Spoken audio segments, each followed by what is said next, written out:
Welcome back to the channel. This is going to be fundamental concept number 3, which is strategic pressure. Or if we're talking about the fun element names, we'll call it fire. Which if you're going to relate it to one of the 4 ways your limbs can move, that would be pushing or posting with the arms. And that kind of plays into the concept. So strategic pressure. What does that mean? So you hear the word pressure, you're going to think like actual physical pressure, which it can be that, but that's a very small aspect of what we're actually going to talk about. So strategic pressure being just requiring the other person to respond. So you're kind of if you think about everyone's brain as a computer that has a certain amount of RAM, or ability to process like more than one thing at a time,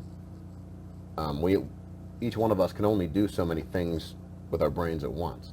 So if you can start to overload someone's ability to process things, like if you offer too many problems or too many threats for them to deal with, then if you think of it as like a scale, if their RAM requirement is starting to redline up here, then yours can just kind of hover over here, because you're not responding. You're just offering. You're choosing. You're directing the flow of traffic. You're directing the dance, if you will. So, and this concept comes into kind of a symbiotic. No, sorry, not symbiotic. It's like a yin-yang kind of situation with concept 4, which is breathing, which is kind of emotional control. So if you can overload someone else's abilities, then you kind of are calling the shots. And it's just something to think about. Like I said, it's not necessarily just like driving pressure into somebody. It's the idea of pressuring their ability to respond. So this can pop up in hand fighting, in passing the guard, anything. So just think about it. Think, as you're rolling or sparring or whatever you want to call it. Just try to think about requiring the other person to respond, especially if it's making an athletic movement. In fact, when I roll, one of the games I just kind of in my head play as we're rolling is to try to keep track of.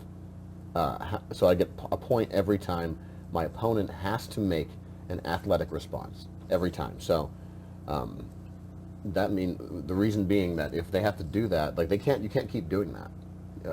It uses up your tank, your gas, whatever you want to call it.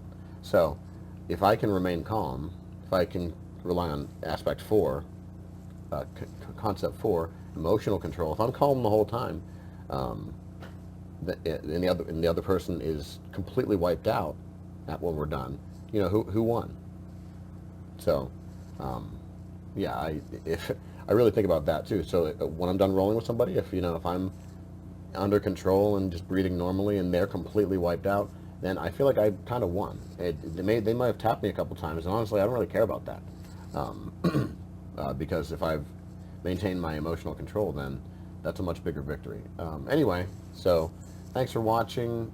Think about the concepts. Let me know what you think in the comments. Couldn't think of the word comment. In the comments below. It really helps the channel out. Subscribe and hit the bell and stuff. And I'll see you next time. If you want to support the channel, check out the Patreon. And if you want to get some swag, go to the Radical store. I'll see you next time. Thanks for watching.